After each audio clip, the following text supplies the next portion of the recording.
जिस व्यक्ति के हृदय में दया और प्रेम बसते हैं, जिसका मुख सदैव अमृतवाणी बोलता है और जिसके नेत्रों में विनय दिखाई देता है, ऐसे हमारे परम पूज्य 108 गोस्वामी श्री वसंत बाबा जी से मैं नम्र निवेदन करूंगी कि वे वचनामृत से हमें लाभान्वित करें। Please sir.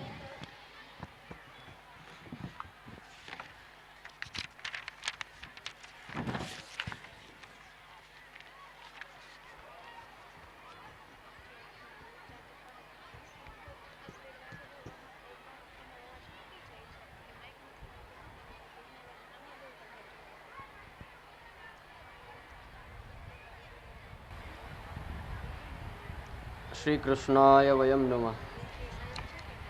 नमो भगवते तस्मै कृष्णाय अद्भुत कर्मणे रूपनाम विभेदेन जगत क्रीडति यो यत्।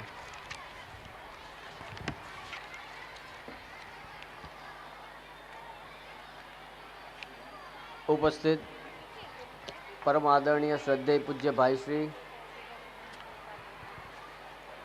पूज्य भानु स्वामी जी, पूज्य हरिप्रकाश जी स्वामी जी, परमात्मानंद गिरी जी, जिला समाहर्ता पटेल साहेब, संस्थाना ट्रस्टीओ અને ખાસ આજે જેમના અમૃત પર્વ મનાવવા માટે આપણે સૌ એકત્રિત થયા છીએ એવા વિદ્યાપુરુષ અને સેવાભાવ જેમના હૃદયમાં નિરંતર વહેતો રહે છે એવા વિરમભાઈ ગોઢાણીયા, જયશ્રીબેન અને મંચસ્થ તમામ મહાનુભાવો, ઉપસ્થિત વિદ્યાર્થીઓ, શિક્ષકો અને પોરબંદરના સુજ્ઞજનો, કોઈ પણ સંસ્થા હોય, વ્યક્તિ હોય, એની સફળતા કે સિદ્ધિ જ્યારે આપણે જોઈએ ત્યારે સાથે સાથે એ સફળતા પાછળના સંઘર્ષના પણ દર્શન કરવા જોઈએ. સફળતા ક્યારેય એમને મળતી નથી, સિદ્ધિ ક્યારેય એમને થતી નથી. અર્જુનભાઈએ જેમ કહ્યું કે પ્રારંભની શરૂઆતની સ્થિતિ શું હતી અને આજે આપણે અહીં બેઠા છીએ ત્યારે ભગવત કૃપાથી કેટલું એક સરસ મજાનું સંકુલ બનેલું છે કે જ્યાં ભરતભાઈ કહ્યું એમ 6000 ઉપર વિદ્યાર્થીઓ શિક્ષણ લઈ રહ્યા છે. ખૂબ મોટી વાત છે. પણ મને આમાં બહુ સંશય નથી લાગતો કે પાયામાં જ જો શ્રીમદ ભાગવતની કૃપા થઈ હોય તો શ્રીમદ ભાગવત તો કલ્પવૃક્ષ છે. જે સંકલ્પ સાથે પૂજ્ય ભાઈશ્રીએ ત્યારના તમામ મહાનુભાવોએ પોરબંદર માટે વિચાર્યું કે એક સરસ મજાનું શિક્ષણનું સંકુલ રહે, એક પ્રકાશનો દીપનું પ્રાગટ્ય કરીએ કે જે આ નિરક્ષરતાનો અંધકાર આ વિસ્તારમાં દૂર કરે. આવા સરસ મજાના સદભાવથી પ્રારંભ થયેલો આ યજ્ઞ આજે ખૂબ જ સફળ રીતે ચાલી રહ્યો છે. એ બદલ વિરમભાઈને જેટલા પણ અભિનંદન આપીએ એટલા ઓછા છે. એવું જરૂરી નથી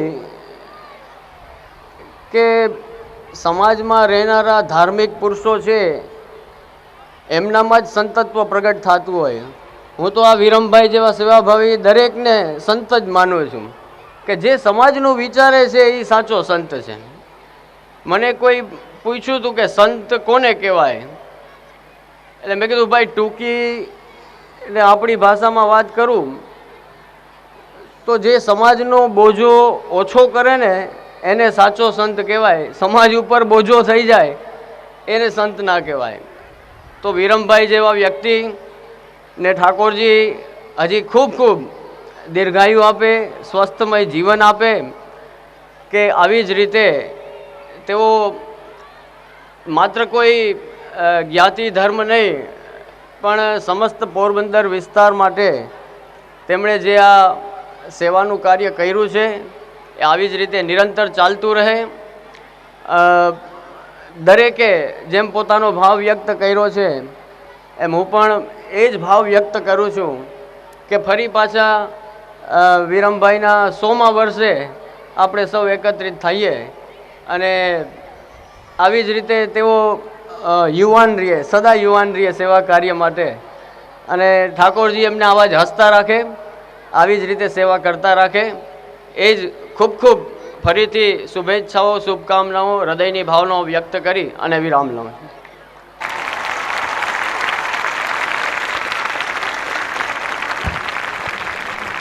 ધન્યવાદ. સેવા, સમર્પણ, ત્યાગ અને પરોપકાર માટે જાણીતા એવા પરમ પૂજ્ય શ્રી પરમાત્માનંદ ગિરિજીને હું પ્રમુખશ્રીને શુભાશીષ પાઠવે તે માટે વિનંતી કરીશ. Please sir.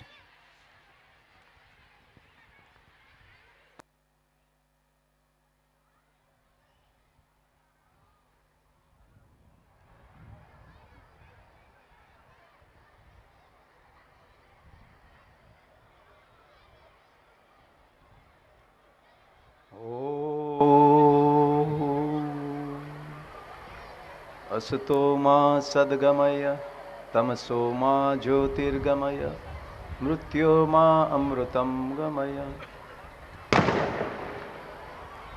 આજના આ અમૃત પર્વ મહોત્સવના પ્રસંગે ઉપસ્થિત પરમ પૂજ્ય ભાઈશ્રી પરમ પૂજ્ય હરિપ્રકાશ શાસ્ત્રીજી મહારાજ, પરમ પૂજ્ય બ્રાહ્મણ પ્રકાશ શાસ્ત્રીજી મહારાજ, પરમ પૂજ્ય ગોસ્વામી વસંત બાવાજી મહારાજ, સૌના ચરણોમાં વંદન. જેમના નિમિત્તે આજે આપણે અહીંયા આ પ્રસંગ ઉજવી રહ્યા છીએ એવા મારા સ્નેહી મિત્ર એવા ભાઈ શ્રી ડૉક્ટર વિરમભાઈ ગોઢાણીયા, જયશ્રીબેન ગોઢાણીયા, આપણા જિલ્લાના કલેક્ટર શ્રી દિનેશ પટેલ સાહેબ, આ સંસ્થાના ટ્રસ્ટીઓ ભરતભાઈ અર્જુનભાઈ, ભરતભાઈ વિશાણા, મધુભાઈ, તેમજ આપણા શહેરના, આપણા જિલ્લાના, આપણા વિસ્તારના જુદા જુદા ક્ષેત્રના આગેવાનો, સજ્જનો અને ઉપસ્થિત મહેમાનો, પ્યારા વિદ્યાર્થી મિત્રો, આ સંસ્થાના સર્વે સ્ટાફ, અહીંયાના કર્મચારીગણ, આપ સર્વેને ખૂબ ખૂબ વંદન, પ્રણામ.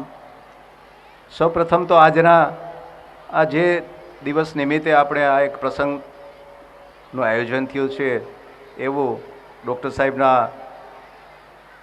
જન્મદિવસ નિમિત્તે ખૂબ ખૂબ હાર્દિક મંગલકામના, શુભેચ્છા અને ભવિષ્ય માટેની પણ શુભેચ્છા, મંગલકામના કે એમનું જીવન સ્વસ્થ અને દીર્ઘાયુ વીતે.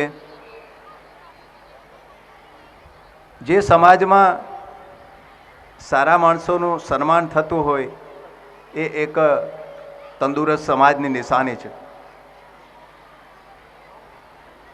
પૂજ્ય સ્વામીજીએ હમણાં કીધું ને,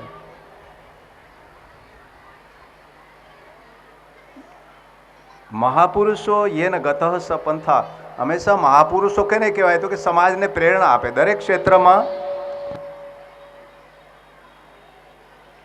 જે મહાપુરુષો થઈ ગયા છે બીજાને પ્રેરણા આપે છે, બીજાને જીવન કેવી રીતે જીવવું એમનો રસ્તો બતાવે છે. અને એ ચાલી ગયા એ રસ્તે ચાલવું એ આપણા માટે કર્તવ્ય છે, ધર્મ છે. મનુષ્ય કર્મ સિવાય તો એક ક્ષણ પર રહી શકતો નથી, પણ કર્મ કેવું કરે છે મહત્વનું છે. મનથી, વાણીથી, શરીરથી.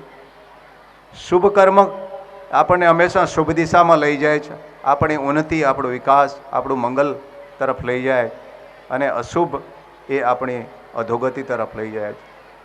તો શુભ તરફ જવું એ જ ધર્મ છે, અશુભ તરફ જવું એ અધર્મ છે. તો વિરમભાઈ એક આદર્શ ઉદાહરણ છે આપણે સૌને માટે. ઈશ્વરે એમને ખૂબ સંપત્તિ આપી, શારીરિક, માનસિક, બૌદ્ધિક, આર્થિક, આ બધી સંપત્તિઓ, અને એવી રીતે એ પુણ્યની કમાણી છે, એમની કમાણી છે, એમના શુભ કર્મોનું પરિણામ છે. આ વિશ્વ એવી રીતે ભગવાને રચના કરી જ કે કર્મ પ્રધાન વિશ્વ કરી રાખા, જો જસ કરવો સો તસફલ ચાખા. જેવું આપણે કર્મ કરીએ જ મન વાણી શરીરથી, એ કર્મના ફળરૂપે જ આપણને શુભ અશુભ જે કંઈ જીવનમાં પરિસ્થિતિઓ, અનુકૂળતાઓ, આયુષ્ય, ભોગ, સુખ દુઃખ બધું એ પ્રાપ્ત થાય છે. એટલે વિરમભાઈની એ પુણ્યની કમાણી છે કે આજને આ બધું એમને ઈશ્વર તરફથી પ્રાપ્ત થયેલું છે. અને ખાસ તો વિશેષતા એ છે કે મળેલું તો ઘણાને હોય, પણ એ સમાજને માટે વાપરે, એનો ત્યાગ કરે, એ એક બહુ મોટી વાત છે. કારણ કે આ સમાજનું આપણા ઉપર ખૂબ ઋણ છે. આપણી ભારતીય પરંપરા હંમેશા ઋણનો સ્વીકાર કરે છે. માણસ ઋષિઓનું, દેવોનું, પિતૃઓનું, મનુષ્ય, પ્રાણીઓ સહિત ગણતરી કરી જ બધાનો ઋણ છે. એટલે કે આપણા જીવનમાં બધાનું કોઈને કોઈ યોગદાન છે. તો આ મનુષ્ય જીવન મળ્યું તો આપણે એમાંથી ઋણમાંથી મુક્ત થઈએ ક્યારે કે આપણાથી થાય એટલું ઈશ્વરે જે આપણને આપ્યું છે એમાંથી કંઈક સમાજને આપીએ. પર હિત સરીસ ધર્મ નહીં, પર પીડન સમનય અધમાય. તો બીજાનું હિત કરવું, બીજાનું કલ્યાણ કરવું, બીજાનું શુભ કરવું, એ જ ધર્મ છે, એ જ શુભ છે. અને એ શુભના જ પરિણામે આપણા જીવનમાં બધું શુભ પ્રાપ્ત થાય છે. તો હંમેશા આપણે એ જ ધર્મ આપણે રસ્તો બતાવે છે કે આપણે અન્યનું, બધાને ઈચ્છાઓ તો હોય પણ બીજાને ભોગે આપણી ઈચ્છા પૂરી ન થવી જોઈએ, એ અધર્મ છે. હમણાં કીધું ને, નોલેજ ઇઝ પાવર. પણ એ પાવર તો બે ધારી તલવાર જેવો છે. આજે પાવર તો બહુ મળી રહ્યો છે, નોલેજ એ આવી રહ્યો છે, પણ એને જો સાચી દિશા આપવી હશે તો એની સાથે સાથે ધર્મનું પણ આ આપણા વિદ્યામાં, આપણા ભણતરમાં, આપણી ઋષિ પરંપરા પ્રમાણે એનો પણ સમાવેશ કરવો જોઈએ. ને તર માણસ જ નહીં હોય તો આ પાવર તો બેધારી તલવાર છે, એ તો વિનાશ તરફ લઈ જાય ને સર્જન તરફ લઈ જાય. એટલે આપણે એ ખાસ યાદ રાખવું જોઈએ કે આપણી સંસ્કૃતિ તો આ સનાતન ધર્મ એ બતાવે છે, પર હિત સરીસ ધર્મ નહીં. હા, ફક્ત ધર્મ મંદિરે જવું એટલા પૂરતો મર્યાદિત નથી. એ બધું ધર્મનો અંશ છે, વ્યક્તિગત બરાબર છે, પણ પર ઉપકારાય પુણ્યાય પાપાય પરિણામ. બીજા ઉપર ઉપકાર કરીએ, શુભ કરીએ, એ જ ખરેખર ધર્મ છે. અને વિરમભાઈ એ એનું આદર્શ ઉદાહરણ છે. એની નમ્રતા, એમની સરળતા, એમની પ્રસન્નતા, એમનો વિવેક, એમના શિષ્ટાચાર, એમાં આપણને ઘણું શીખવા જેવું છે, એમાંથી મેળવવા જેવું છે. પૂર્વાશ્રમથી અમે સાથે મિત્રો તરીકે રહ્યા છે અને સમાજના કાર્યમાં પણ સાથે મળીને થોડો સમય કાર્ય કર્યું છે. તો એમના પાસેથી ઘણું આપણને શીખવા મળે. આ આપણા સૌની પ્રેરણામૂર્તિ છે. તો ફરીને આજના પ્રસંગે વિશેષ ન કહેતા એમને માટે ખૂબ ખૂબ શુભકામના, મંગલકામના. અને આપ સર્વે અહીંયા ઉપસ્થિત સર્વે માટે પણ મંગલકામના, શુભેચ્છા. સૌનું મંગલ થાવ. ઓમ સર્વે ભવંતુ સુખિનઃ, સર્વે સંતુ નિરામયા, સર્વે ભદ્રાણી પશ્યંતુ, મા કશ્ચિદ દુઃખ માપનુયાત. ओम शांति शांति शांति. हरिओम. धन्यवाद स्वामी जी. दूरियां कभी किसी रिश्ते को तोड़ नहीं सकती है और नजदीकियां कभी किसी रिश्ते को नहीं बना सकती. अगर भावनाएं सच्चे हृदय से हो तो दोस्त दोस्त ही रहते हैं, फिर चाहे वे मिलो दूर क्यों ना हो. તો આવા જ આપણા આદરણીય પ્રમુખશ્રીના ભાઈ સમાન મિત્ર એવા ભીમાભાઈ ઓડેદરાને હું અત્રે નમ્ર નિવેદન કરીશ કે તેઓ આ પ્રસંગે અનુરૂપ પોતાની ભાવ અભિવ્યક્તિ વ્યક્ત કરે. Please sir.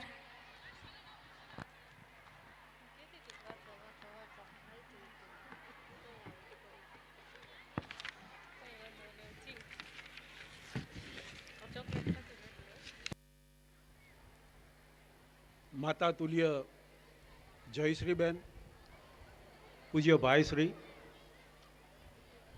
સંતગણ, ટ્રસ્ટીગણ, આમંત્રિત મહેમાનો, ભાઈઓ, બહેનો અને બાળકો, મારા જીવનમાં હું બહુ નસીબદાર રહ્યો છું. ભક્તિમય વાતાવરણમાં મારો જન્મ, પ્રાથમિક શિક્ષણ ગામડામાં, ત્યારે હરેક વેકેશનમાં માલદેવ બાપુ સાથેનું સાનિધ્ય,